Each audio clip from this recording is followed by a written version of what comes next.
Okay, we're live today talking to Simon from the United Kingdom about a current political earthquake, some would say.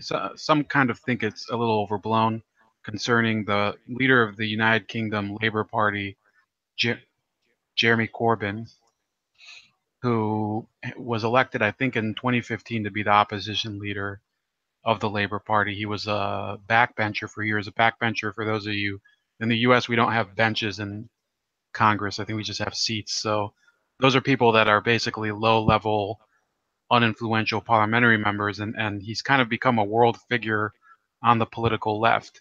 So Simon, how about talk a little about what you know personally, growing up in the UK about Corbyn, and why it is that you think that he has this appeal to so many people on the world level, but he scares people who are um, fearing what could happen if he came to power. Well, firstly, hello everybody. But yeah, as growing up in the UK, we went through various changes of political parties. So my parents, one was a Labour voter, one was a Conservative voter. Um, I became a loose Conservative voter, but then when Tony Blair came in, I was very I suppose, enamored by his dynamics, and he seemed to have good leadership material. So I actually voted for Tony Blair. I actually voted for Labour at one point, but then rapidly, with a failing economic situation that Labour then caused, I sort of changed my politics back to, sort of centre right, which is Conservative. So for me, I've never been a huge supporter of one or the other, but I settled probably centre right, which would put me somewhere between Conservative and maybe a slight inkling of UKIP in there, with some other policies in there as well. But I do like a good fair country, and I do think the more political parties a country has, the better. Jeremy Corbyn, he's pretty much he was pretty much unknown to me, and like you say, he was a backbencher. He was very uninfluential, and he was one of the sort of the quiet ones. An unusual gaining of the leadership position. He seems to have sort of maneuvered his way up through really not through any great leadership of his own, but more the failing of the people around him. And with such a catastrophic failure of the Labour Party and their last economic policies, with Tony Blair, Gordon Brown at the end of it there, he was, I think, the best of a bad bunch. So he was never really proper leadership material, if you know what I mean. And he certainly hasn't got that statesman type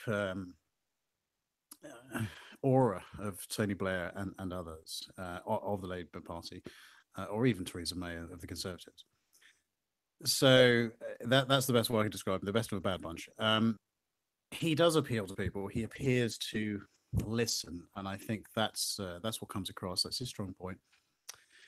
He engages with the public, and he does listen to them, and people find that refreshing and very unpolitician-like. Of course, he's going to win people over when he goes about it in that sort of way.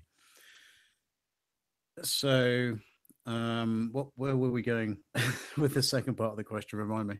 So one of the things that I notice about Corbyn now, of course, we're going to get to the anti-Semitism issue, and I happen to be Jewish. I don't know about you.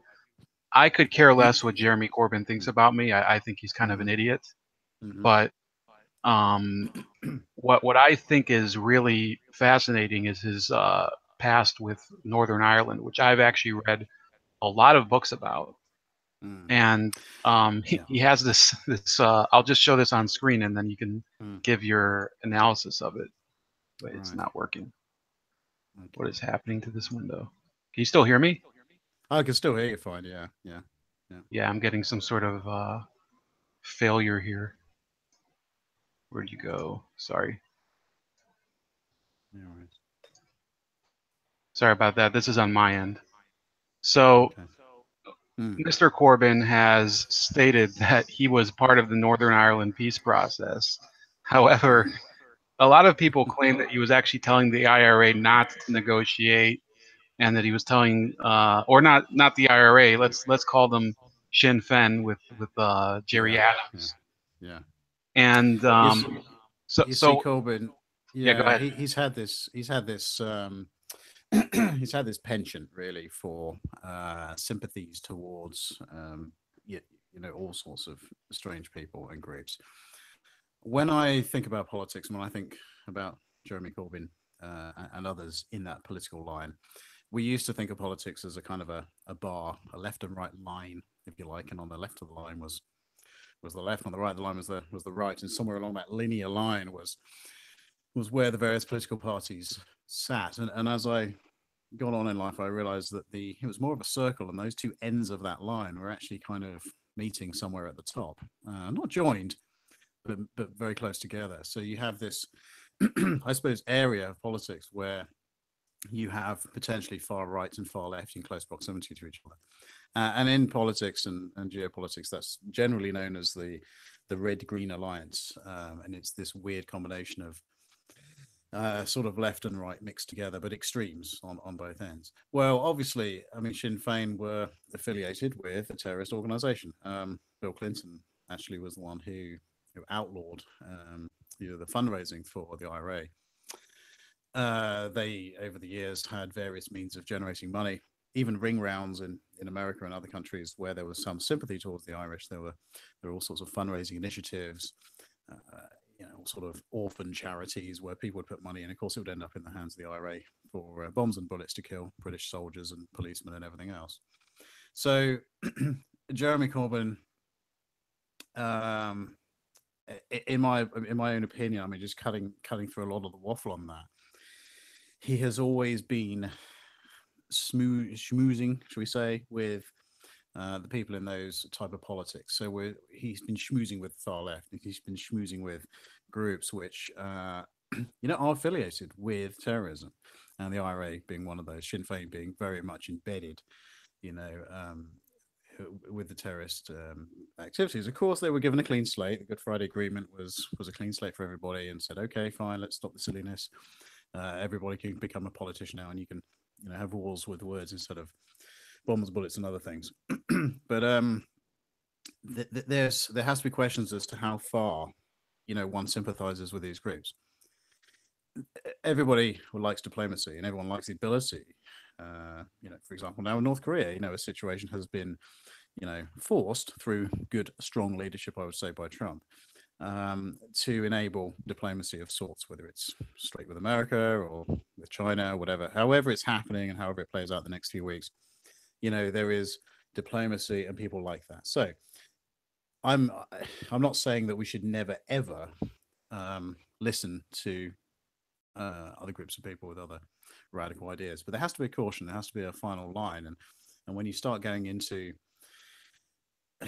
too far over that line, into not just listening to those groups, but actually sort of supporting their ideas, there has to be a question as to where that person lies.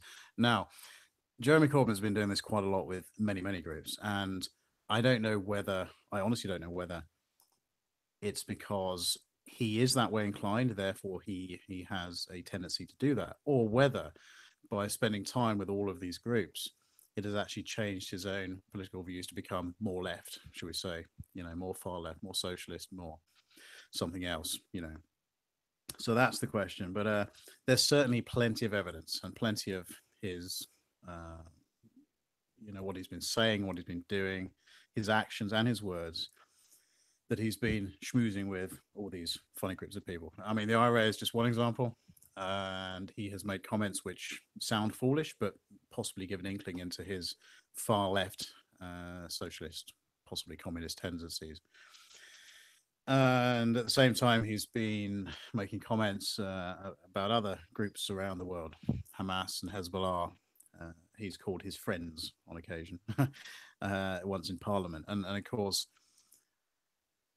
some might say, well, he's just being polite. and he's extending a hand for people on an international diplomacy scale. But you don't call a terrorist group friends. I mean that was seen by many to be treading over the line, and this is what he has done on many occasions now. So there's a little meme going around, and there's a few points. There's about sort of 8 examples which are readily accessible. I can't go into them all now, but there are, let's say, eight examples at least that I have seen in the last 24 hours where over the last few years he has what some might say gone well over the line into schmoozing with those groups. Um, so he has this weird, shall we say, what are the right words for this guy? I'd call it like a flirtation. Yeah, flirtation. That's a good word. Yeah, flirtation. It's not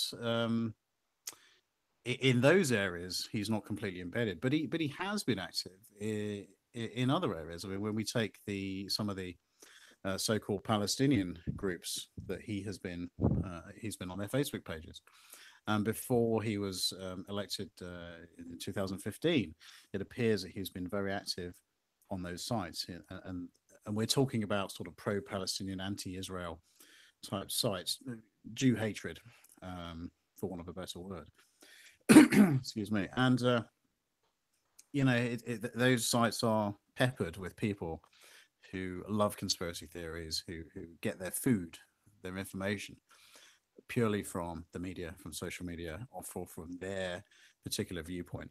And of course, what happens if you're not careful with any viewpoint is that as you turn your eyes and your ears towards that sort of news and feed coming from that area, then all of the news and feed comes from that area, and you only become transfixed with that particular viewpoint. And so these sites have these kind of let's say a collection of people who often are very easily swayed and are very disillusioned, maybe with society or for other reasons. Definitely conspiracy theorists in there, definitely. And of course, you then get this whole plethora of far left views. And we're talking about Holocaust denial. We're talking about Jew hatred. We're talking about anti-Semitic cartoons. We're talking about all of those things, which really are not just bad taste, but are things that really led to the ghettos and the Holocaust in World War II. We're talking about the early stages of exactly the type of thing that's going on in World War II. I mean, if you look at, the way Hitler started, it all started with boycotts, didn't it? The labeling of Jews, and then the boycotts, and then Kristallnacht, which was obviously the destruction of the synagogues, 2,000 synagogues destroyed, and all the Jewish shops and businesses. So it's a very slippery slope. It's very easy to go down, and I would say certainly Corbyn has been involved with those groups who are well on their way down that slippery slope. It's very, very dangerous, and it seems to escalate very quickly as well. And if we've seen in Jewish history across the millennia, it escalates very quickly. So the best thing to do with these things is to nip it in the bud straight away. Yeah. I was going to say very quickly on nipping it in the bud, and of course that's where Corbyn has failed the most. That is his biggest failure by far, is he hasn't nipped it in the bud, and he seems unwilling to do so, not interested in actually stopping it. And we're gonna get to more of that probably in a few minutes, but I do want to talk a little. I think that there is a disconnect between a lot of the Corbyn supporters in the middle class and the youth, and the side that you're talking about, which I certainly believe in, and I've seen the evidence of that. A lot of them see him as really the savior of I guess the working class and a real working class Britain. But we've also seen, because of that side of it, putting aside the Palestine-Israel issue for a second, in order to keep him leading the Labour Party, they have been engaging in a campaign of intimidation, irrespective of that issue, against some of the more I'd say cosmopolitan leaders of the Labour Party, including threats and intimidation. This is a one example of a local councillor from London, Claire Cober, who claimed that it was intimidation from the Momentum Group, which is the Labour faction most loyal to Corbyn, Mm, It said the sexism, bullying, undemocratic behavior, and outright personal attacks on me as the most senior woman in Labour government have left me disappointed and disillusioned. She says, "I'm only sorry that many have been denied the opportunity to stand once again." mm. Um, so she said, Yeah, absolutely. She's dead right. There are lots of cases ongoing. In fact, I mean, I don't know the exact figures for the current cases. It's either 40 or 70 for the current cases that have been investigated. And that's sort of anti-Semitism and sort of bullying within that party, so to speak, where it's touching on a uh, almost a criminal level, but also there, I heard a figure of 130 more cases being investigated. So this is no small thing. This isn't just a couple of people here and there, with a couple of bad cartoons. and This is what I would completely say though, endemic. I'm saying that the problem is beyond anti-Semitism. It's a problem that it's Yeah. no longer democratic. I mean, it's democratic in the extreme in that there's people who are actually intimidated, who are Mm. members of the party from actually speaking out, and they're being Yeah. personally threatened. And Absolutely, I absolutely. don't think We're it's talking about right. we're talking about a socialist slant. We're talking about, I mean, Labour traditionally has been slightly right to a good way left. Maybe we might say medium left, somewhere towards sort of socialism in the past, and it touches in that socialism area. What's happened, of course, since Jeremy Corbyn's been in, because he is so far left, he has dragged the party even further left with him. So we're well into socialism now, and we're sort of going away from what might say a democratic standing up for the for the working person. There's several influences on that, but you can see the influence of people like the unions, and if you look at some of the publications and the people that print their leaflets, etc., you'll see socialist publishers. Some of their supporters at some of their rallies and other things will be, part of the Red Star Brigade. So you're talking blatant communism. So what started off as, in summary, slightly right and moderate left has now been dragged very, very far left. The trouble with Corbyn and what has happened within the party is that Momentum Group have actively targeted and got rid of people who are more moderate and centre or centre right within the Labour Party, because there were people who were centre and centre right within the Labour Party as well. I So, think one so example, is it Kaiser Dugdale? Yeah, she was Kezia, she yeah, was in Scotland. okay, Yeah, yeah. she was in Scotland, and she was a supporter of the International Shalom Festival, for example, which is part of the Friends of Israel initiative, Confederation of Friends of Israel, which brings, it has these cultural events where music and things are celebrated, and it brings people together, and it talks about coexistence and people just getting on, Jews and Arabs getting on like they do in Israel. So various politicians endorsed that event, and Kezia Dugdale's one of them. And of course, she was targeted blatantly by Momentum and the lefties And has on. she been forced to step down? Yeah, she was forced out of the party. I'm not sure what her current status was, but she was, as far as I'm aware, she was uh, she was no longer um, uh, within the Labour Party in that capacity, and I think she stepped down as an MP for her constituency. So we're talking about direct targeting. You'd have to look at her actual details of where she actually ended up, but she was certainly targeted and removed from her position that she was in at the time. And I think basically that's her and the Labour Party pretty much finished, as are many of them who have been forced away or stepped down. So this is dangerous territory. We're talking no longer democracy. We're talking about socialism and the removal of moderates or centre or centre right people.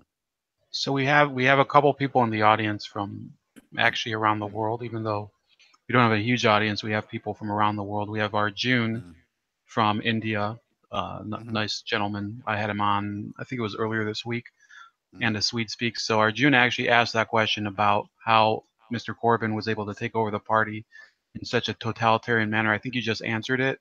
Um, That's And one aspect. I also should probably mention on that there almost seems to be, this sounds very extremely dodgy, but there almost seems to be a little bit of Corbyn's youth going on, with reference, of course, to to Hitler's youth, which was the which was what was happening in World War II. or Mao's Red There is Guard. this. Absolutely, there is this kind of gathering of, shall we say, young anarchists who very much support Mr. Corbyn in many ways, and that's not to be sniffed at either. There's a certain amount of bullying going on, and whether that comes from anarchists or whether that comes from people within the party wearing suits, any sort of bullying needs to be looked at, scrutinized very carefully, and exposed for what it is. And also, we have a Swede Speaks asking if Corbyn has a chance to become prime minister, in your opinion. Uh, this is very unknown at the moment. He has somehow managed to, through various channels, particularly the unions and the youth, gained his youth voter base. So we're talking sort of more liberal, millennial people who aspire to being sort of the working businessman in the future. So he has gained a certain amount of younger supporters. At the same time, the Conservatives have also increased their lead. So I would say that the gap between the two parties is still pretty much the same. Um, I think we'll have to wait and see what plays out. I mean, what we've seen recently in many politics around the world is much more dirty politics going on lately. So, we have the fair voter base and the sort of the hard work grassroots going around and getting your voters, and then there's also that targeted smear campaign at the very last minute, which we've seen in various political establishments all over the place. So yeah, as a general rule, he has a better chance than he did maybe 2 years ago, possibly. Um, but at the same time, and this really feeds into Brexit. All things are linked, but yeah, the Conservatives are seen as certainly the established Brexit party. Although Nigel Farage and UKIP are very, very good, and of course they certainly were instrumental in changing and educating the public on many things. Because of the voting system, it takes a long time for political parties to actually start to change politics, and that's actually a good thing in some ways because it stops quick fire radical parties from completely changing the system. But at the same time, there's no doubt at all that UKIP and Nigel Farage and the Brexiteers, if you like, myself also voting to leave Europe, has changed the Conservative policies. So Conservatives are seen as the party to take us through Brexit. And that's another discussion maybe in a minute or maybe later. But the Labour are certainly seen as not doing what the electorate want. They are still talking about not doing Brexit, basically. And of course, 52% of the population did want Brexit. So regardless of people's political opinions, Labour are seeing as on this issue as being undemocratic, and that leaves a bad taste in people's mouths. So if they're continuing to be seen as undemocratic as we get towards Brexit, then they have no chance of winning. Yeah, and I think that many polls are showing that even though 48% did vote Remain, the Remoaners, the people who rejected the referendum, have been losing more and more support steadily since the Yeah.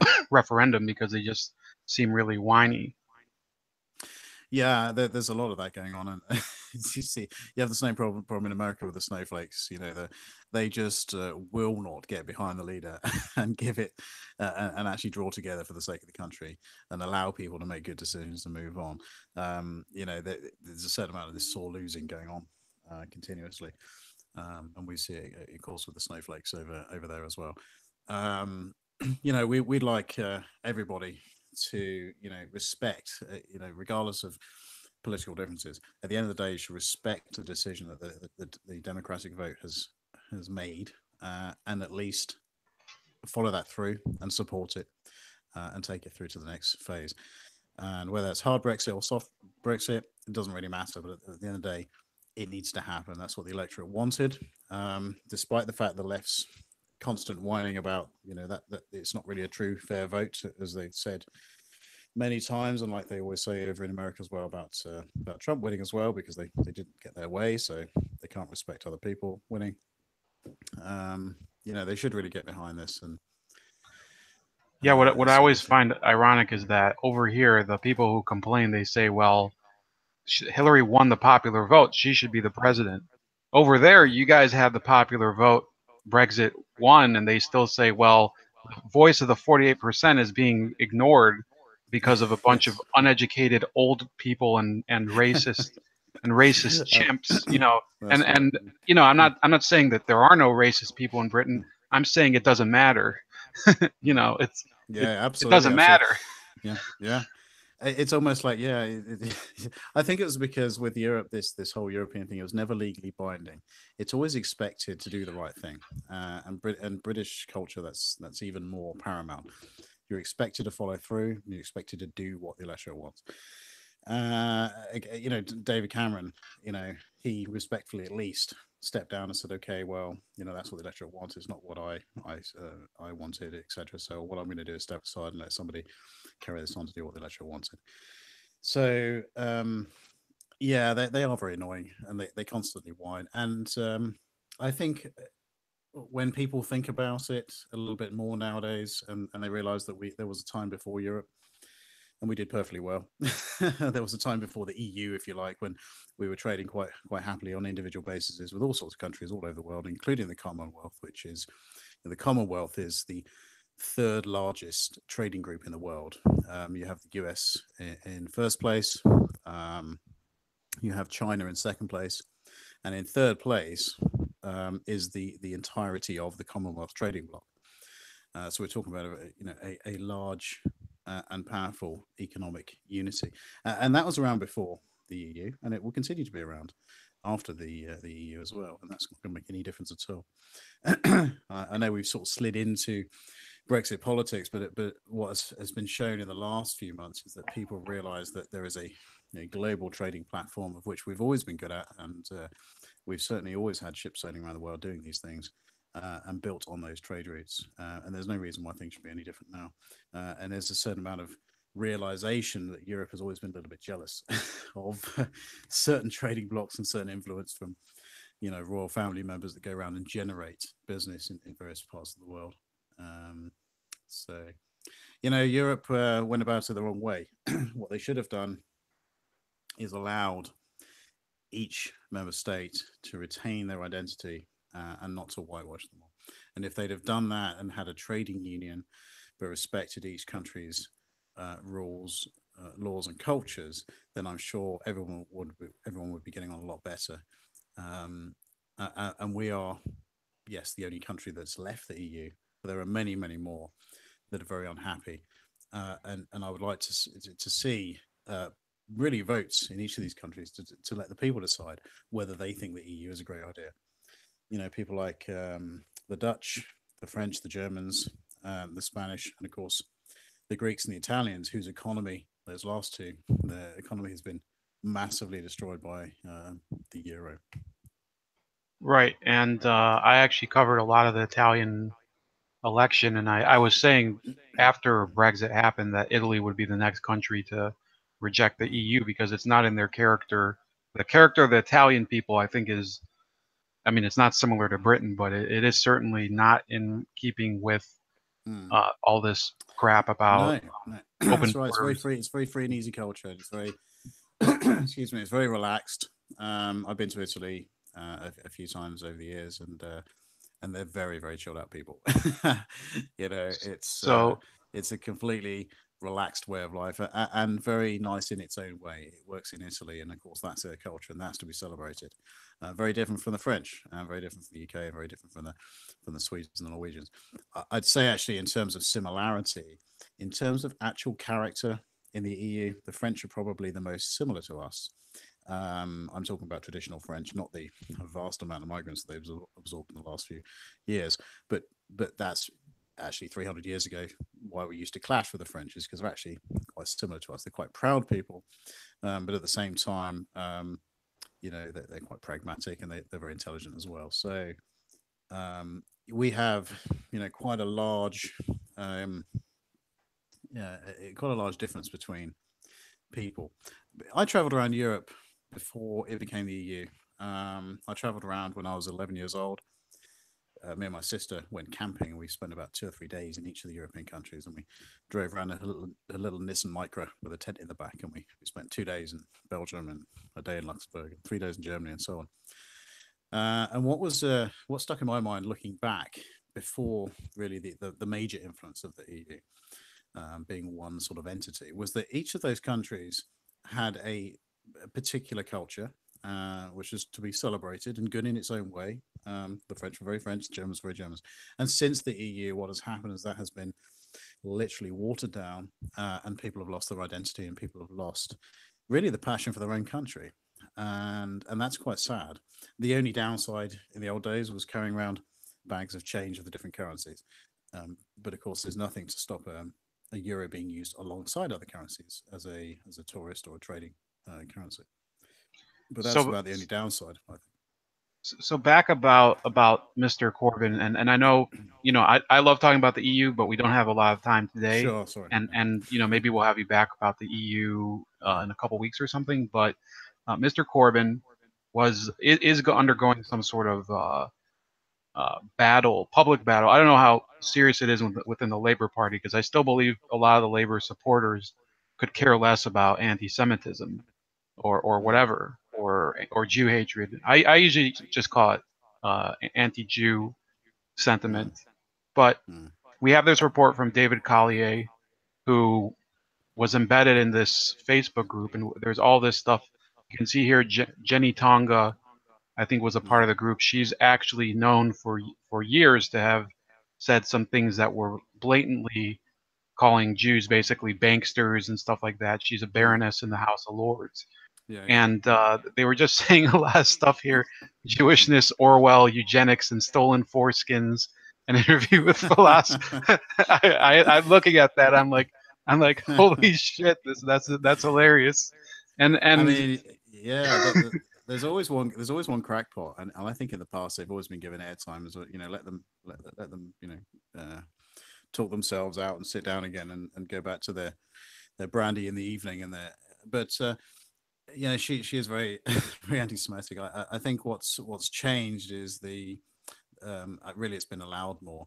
I think there was a certain amount of common sense years ago where people like her, Jenny Tongue and that lot would go off on one, and people would just kind of politely ignore it, knowing that she was a bit of a crackpot, and eventually just wait for her to retire and get out of public view. Unfortunately, with the combined effort of the Labour Party ignoring anti-Semitism with the should we say the Palestinian Media Initiative some time ago, which they built on in 2014, effectively leading the Israelis into a trap, and then of course broadcasting blatantly uh, lying images around the world and duping the media into all sorts of rubbish. That has allowed people to actually look at it and go, is that right? Social media as well has had an effect, and people have gone down the conspiracy theory route, and uh, there is a certain amount of polarization because of social media. Like I said before, of people tuning their particular food, which they digest, to come from the areas that they look at. So there is this kind of focus onto the things that support them. That is very dangerous, actually. Side effect of social media, I think, is that people can go down their own blinkered routes, and you have to make a conscious effort to step back and absorb, the bigger picture. David Collier has been absolutely instrumental in really exposing what's been going on, and he's basically been fair, he's been honest, and he's blown it wide open. And he said, "Well, this is what's going on." He's had a look at social media and Facebook posts, and he's associated, obviously, in his report that nearly half of all of these Palestinian supporters and other types have anti-Semitic posts, and they have they're subscribed to conspiracy theories and other things. So he's drawn that together, and other people are starting to make that connection now. so what I also notice here is that a lot of these people, bizarrely, they seem not just to be some of these crackpot Marxists or Palestine activists, but Mm. actual Jews that just hate Israel or something. Yeah, And there's not many of them. To be fair, I think somebody once said on Twitter, I think last week, with the 2 dozen Jews who you know, who are self-hating Jews and hate Israel, please go away. So there's a certain amount of media coverage, as we know. Everyone likes to see the fair media. So whilst 95% of Jews are obviously completely pro-Israel, the media likes to give equal amount of airtime to the 5% instead of actually concentrating on the big picture and saying, well, what do most of the Jews think, and what are these 2 dozen Jews? That seem to pop up everywhere, by the way. There seem to be the same people that seem to be, making quite a lot of noise, but there's not many of them. There's a few organizations in the UK, Jew-hating Jews, if we like. Some of the damaging lefty Jews. We've got YACAD organization in England. Actually, I must distinguish, very different from YACAD Scotland, which is much more sensible. But YACAD England, very lefty, very damaging, sort of anti Netanyahu and anti-Israel and all sorts of things. And there's been other organisations. There's several. I'm sure people can research. I mean, you've got J Street. I mean, they're as good as they're as well, good as sticking the knife in, aren't they? Let's face coming it. coming to J Street and those organizations in the U.S., we have, Yeah. and this is a guy. If you see the screen, this is Mm, Max Blumenthal. My cursor is actually hovering over his face. mm, He is very, very anti-Israel Jew. Also is engaged in a lot of mm, anti-Judaism stuff, which I mm, believe in the First Amendment here in the United States. mm-hmm, The irony of it, the irony of it is that his dad, Sidney Blumenthal, was mm, Hillary Clinton's big uh, attack dog against the media, would constantly mm-hmm, talk about, censoring it, and was attacking them for revealing all of Bill Clinton's affairs, and about all of his. He's the person who started a rumor that Monica Lewinsky was a stalker, stalking the president of the United States when she works for him. She works right. for him. So Yeah. Sidney Blumenthal, who I mean, the apple doesn't fall far from the tree. So he made up rumors and innuendo about Mm, women who it later turned out did have affairs or were harassed by Bill Clinton. mm, And Max Blumenthal makes up stuff about mm, Jews, and yeah. he's on a number of networks that I follow all the time, and it's people treat him like he's some sort of real Svengali of everything that goes on in the Middle East. Well, So there's a common theme there that these groups on the left and the self-hating Jews and the others, the common theme is they just make stuff up. Quite a lot of the time, they lie and they make things up, and then they perpetuate that lie, and they carry on beyond what is reasonable. And of course, using social media and other things to push it. And I think Winston Churchill once said, a lie goes halfway around the world before the truth has a chance to get its pants on. And nothing's changed. But one of the good things about about being, I like to say right-minded, is that we don't have to lie about anything. We can just, you know, talk about what's going on, and we can expose things. And many times the liars will literally hang themselves. Uh, so yeah, if you can imagine, in the same way that J Street really is a thorn in the side of the Jewish community and America as a whole, we have the same problem with certain lefty organizations within the Jewish community and the community as a whole, like YACAD and others. What I would say, about those demonstrations, though, of course, is that Jews are always very quiet, and they just get on with things. And that's why in the past they've been pushed into ghettos in World War II, because they sort of were very submissive and go down the peaceful routes and never want to make too much fuss. So when you have 3,000 Jews turning up outside Parliament, literally on the no more than an email and a quick social media flick, then you know that something is badly wrong. Um, I think somebody described it as the mouse has roared, and all of a sudden 3,000 Jews appeared outside Parliament, wanting an explanation, and wanting an apology and action, not just words from Jeremy Corbyn, like has happened so many times in the past, but actual action. Tear through the Labour Party, open it up, and see where the anti-Semitism is. See how many people are down this conspiracy theory route? How many people are going down the Holocaust deniers route? How many people are Jew haters who laugh at cartoons that are completely inappropriate, who put various slogans such as Arbeck Mike free and all the rest of it, work makes free, which was of course above the concentration camps. Any of the cartoons with, the pig on its side and the suckling, um, people off the bankers and all the rest of it. Any of that is blatantly anti-Semitic. It's always been there. It's always been bubbling there, and it's exactly the same anti-Semitism has been around in World War II. That started with boycotts. That started with ghettos. Carried on into ghettos, and of course ended in concentration camps. And what we're seeing now is stage one again, boycotts, the attempted boycotts, and then of course we're almost. We're not pushing Jews into ghettos, although I'm sure that the French Jews would say otherwise, as they're escaping France in large numbers. But I would say we're past stage one, and that is why this is dangerous territory, the world over, not just Europe. And it needs to be nipped in the bud now, radically, quickly. And people like Jeremy Corbyn need to, if he wants to retain any credibility, he really needs to step up to the mark and stop this. And he needs to change his own attitude as well, because of course, being a leader, he needs to question and have a good hard look at his own motives and what he's been listening to. Has he been listening to conspiracy theories, and who has he been listening to? What social media posts has he been subscribing to for the last few years? Well, I have kind of a difference in attitude. Coming from the U.S., we believe Mm. in, or I hope we still believe, but we believe in full freedom of speech according to the Mm-hmm. Constitution. And Yeah. um, I've been doing a lot of work on a topic called Farrakhan feminism, and I just released another video Mm.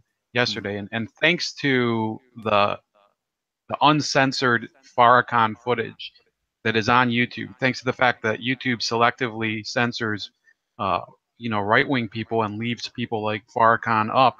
I was able to Mm. put together plenty of footage on, attacks that he made on Asians, on Jews, on Mm. Korean. Well, Koreans are Asians, but Mm. Arabs, on women, and everything. And I think Right. the lack of censorship is the best thing, because it gives people have stuff to work with their arguments and stuff like Mm. that. I think what's going on with Tommy Robinson in England is a disgrace on Mm-hmm. an international level. I think, regardless of his, he does have some things in his past that are a bit, Mm. um, not, He's been a they're- bit radical. He's been a bit feisty in his youth, but to be honest, he's settled down as he's got on, Tommy Robertson, and right. And he's regardless of that, refined his.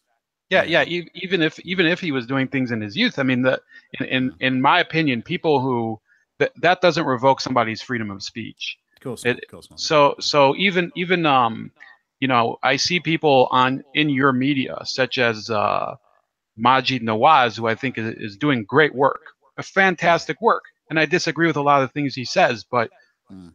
there's not enough people out there who are talking about having a Mm. Britain that preserves the concept of liberalism in the Mm. civil liberties sense. Yeah. So obviously you can't appear on camera. I'm assuming that's Mm. possibly because of career issues that would crop up. I mean, what are you Yeah. guys going to do in England? Should there be a campaign? I'm thinking people should Mm. start a campaign to get Amber Heard kicked out, or Amber Rudd, whatever her name is. Mm. Anyway, I think people should be kicked out when they are blatantly causing causing issues like that. I was just going to say about the liberalism and the freedom. Of course, freedom of speech is very important, but I think the media needs to be balanced. One of the things that needs to happen is needs to be a certain amount of people getting mature about their news now. Never have we had a time in the whole of history where news has passed around so quickly as it has into people's hands, into devices in their hands, and on the watches, etc. So with mass media comes responsibility, and I think Mark Zuckerberg, has realised that the other day that there were some problems associated with that. The media needs to be a little bit more responsible as well with giving the appropriate amount of airtime to the right people. I mean, like I said before, if you've got 95% of people saying one thing and 5% saying another, it doesn't necessarily mean you need to give the same amount of airtime to that 5% as you would to the 95%. I mean, there needs to be some sensible conclusions that the majority of people and the media, of course, like to whip things up to sell stories and all the rest of it. In terms of politics, of course, a certain amount of liberalism is needed. Of course, the Conservative Liberal coalition, Conservative Liberal Democrat coalition, a little while ago, term before last, did a reasonable job, and there's nothing wrong with political parties joining together. Come to some compromises and other things. I mean, there were certain things that I agreed with that Nick Clegg brought in from the Liberals, but at the same time, it was tempered by, sensible decisions by the Conservatives at the same time. So, I would say as many political parties as possible is a good thing, and I do think that America suffers from not having enough. Shall we say? Different parties. You've literally got the two parties there, which is I think a detriment. Yeah, it's awful. It is. And It is because people don't want to work with each other. What I've seen now is that even when it comes to the good of the country, the Democrats just will not budge an inch, and they will not work with the president on what he's trying to do. Whereas from what I've seen in the last couple of weeks, the president's made some quite big compromises. He's prepared to step quite away on things like DACA and funding, and and he's aware that too much wasted money in the military, too much is a bad thing when it could be spent on other things. So, I really I really do think you need some more political parties. I would love to see some more people get involved in different politics over there, where there's something else, and if necessary, though, one of those other parties can work with that third party or something along those lines. So no, politics has to be balanced. That is democracy, and that's how it works. I mean, so far we've managed to keep it in check. There are some downsides to democracy, of course, as we've seen with certain people groups trying to outbreed other people groups and getting themselves in that way. But that's the only downside I think of democracy. Pretty much everything else is balanced and fair, and you're never going to please everybody. There's always going to be people that slip through the net when things are changed or when things are adjusted for whatever reason. But that's the way it is. We try to basically do the best job morally for everybody. right, and I think what I see, because I've followed British politics since way before Brexit with Nigel Farage, especially, and Mm.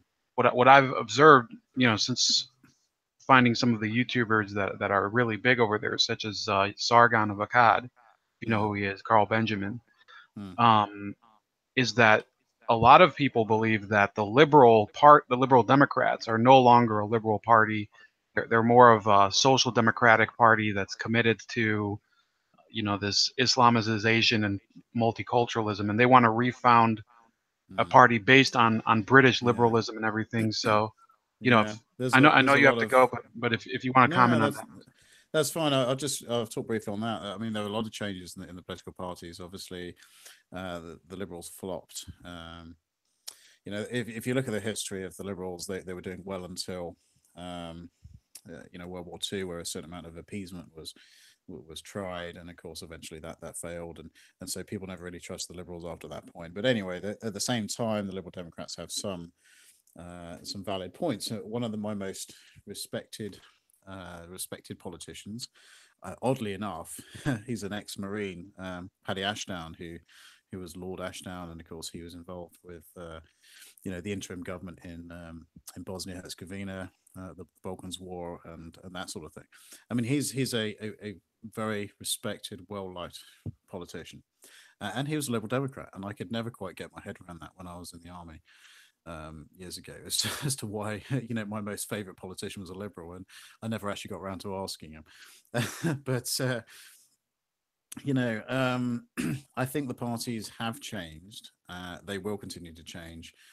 I do think that in the last few years that many of them have gone left and further left, with this sort of appeasement mentality, not understanding some of the threats they're facing from a security point of view. I would say the Liberal Democrats have probably gone slightly more towards the Green Party, which are, sort of left. Labour has certainly gone left because of Corbyn and other socialists who have pushed the party left, and then eliminated those moderates within the Labour Party. And that's and there's also the perception, the public's perception of what is left and right, and find in Tony Blair's government, Alistair Campbell, the spin doctor of Tony Blair's, a lot of their Tony Blair's government era was about changing really people's perception of what is left and what is right. Years ago, you might have said the Conservative Party was centre, UKIP was centre, slightly centre right. And of course, roll forward 25 years, and all of a sudden, everyone thinks that UKIP is a far right party and the Conservatives are right, right of centre.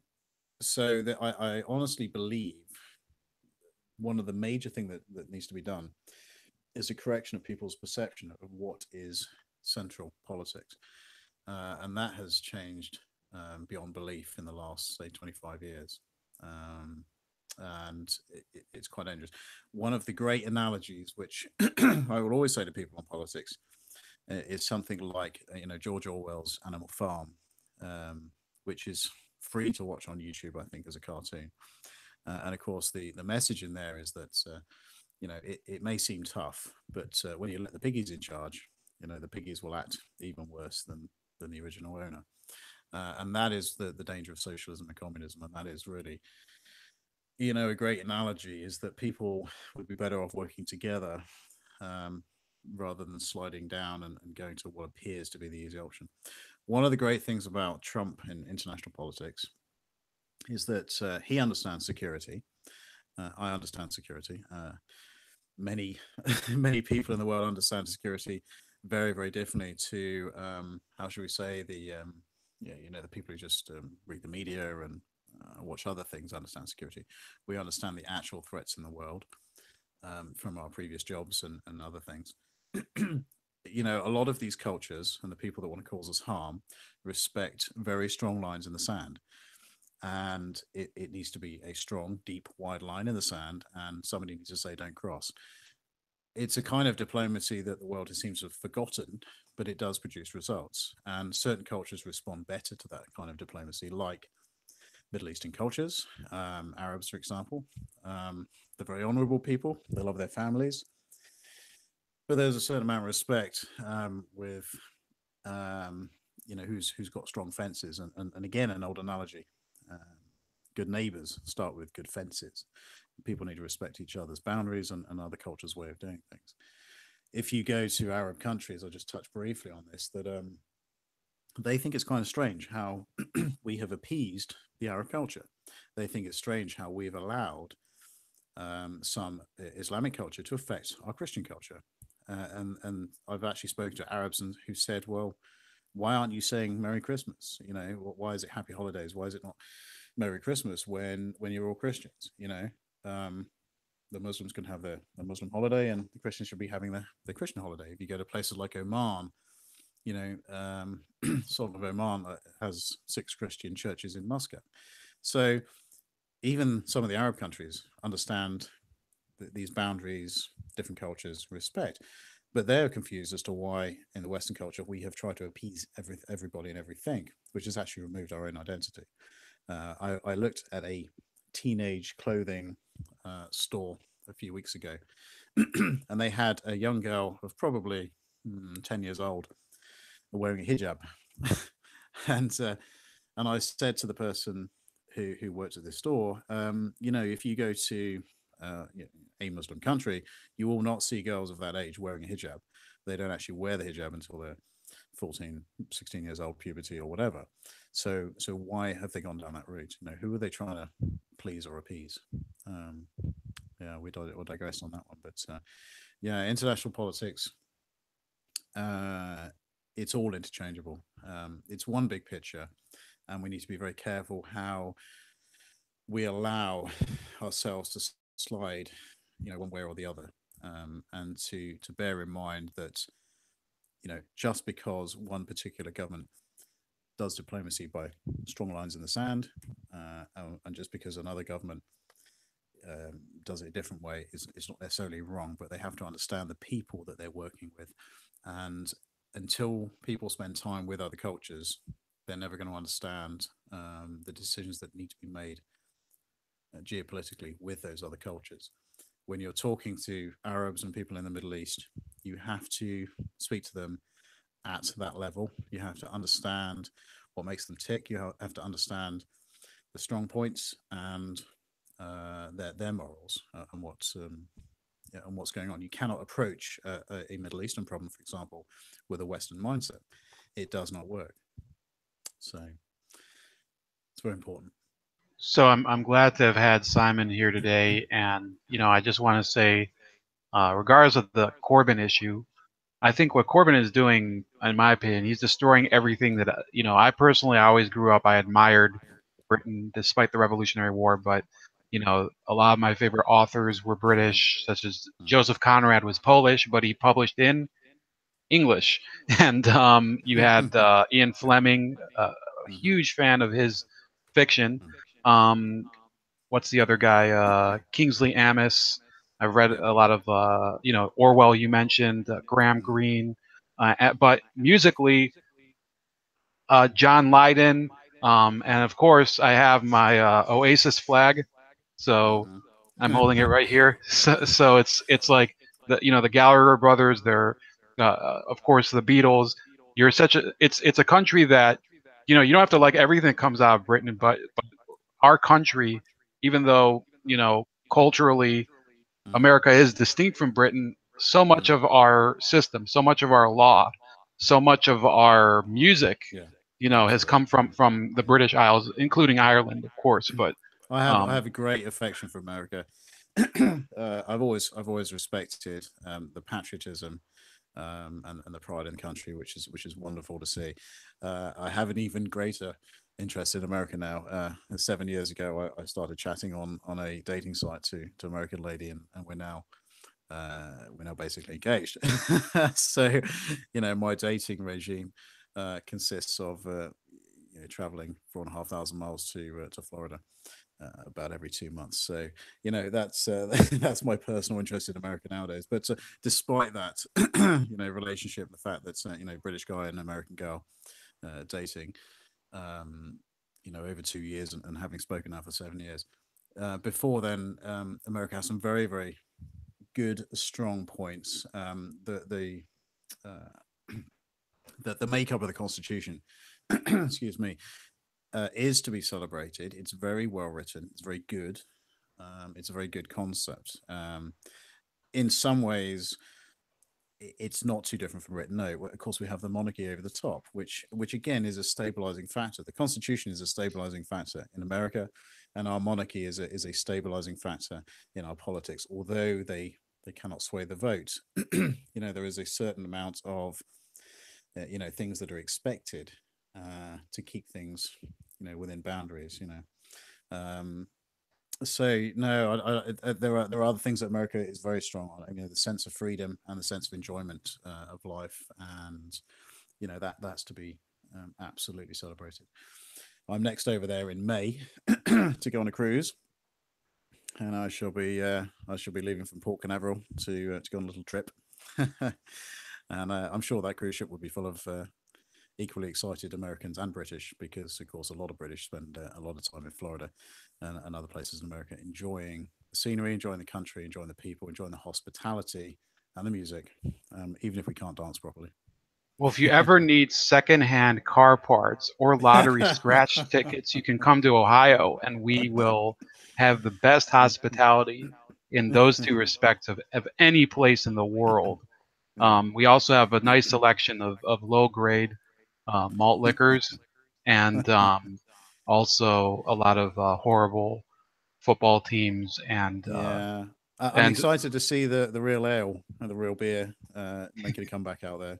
The microbreweries, as you call them. yeah, That's that good that news. that is That, yeah, that is actually booming here, and actually the economy is doing pretty well in yes. Ohio relative to California. I think is going in the toilet, but uh, I hope you have a happy rest of your weekend, Yeah. or upcoming weekend, and Yeah. uh, all the best, and happy Passover as well, and for everybody, Indeed. and Indeed. Arjun in India, thank you for watching. Sweet Speaks. And if anybody would like, I think people are asking for Simon back, so we'll try to make that happen a different time because I know he's Absolutely. kind of, Yep. what's that? Absolutely. That's no problem at all. We've got a website. We touch in the three areas of security, communications, and geopolitical matters. Well, how And about let me see if I yeah. can share it right now because I think Mm. you sent it to me earlier. Um, I do see something. Let's see, ShepherdGroup.biz, right? Yeah, ShepherdGroup.biz, BIZ. I tried to find a funky web address some time ago, and I came up with that one. So, See, yeah, it won't let me share in the chat, but I'll share it in the description later. hmm, So, sure. other than Yeah, that, so security is three parts: security, communications, which involves satellite phones, because we discover that people are having problems communicating globally because of network issues, and of course geopolitical. When businesses want to work abroad, we really have to look into those areas and those communities and those cultures for them. So, yeah.